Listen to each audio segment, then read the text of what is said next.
because that's the number one thing is you're like, you don't get me, man. You've never been, you Yep. never, you don't Sure. understand.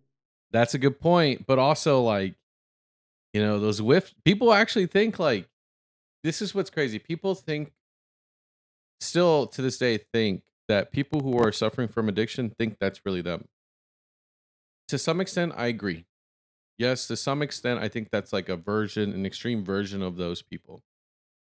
But I also think that what that does is skew that individual's perception of themselves and where they need what they can be. Do you see what I'm saying? So it's hard to judge that person based on addiction when they're heavily addicted to something.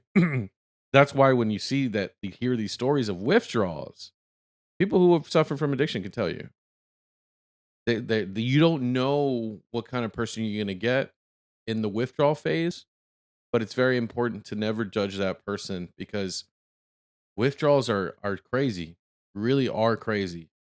But that's what I'm saying. Like you never know who you're gonna get when you're in withdrawals, and what he's describing there is kind of interesting. That he went from being like whatever it takes to get out, whatever, screw these people, to wow, these are things are I can apply to my life, right? Um, it's very interesting.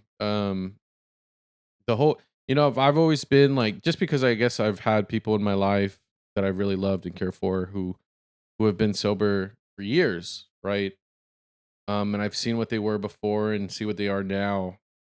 I guess that's why I have more interest in this conversation than probably some of the other ones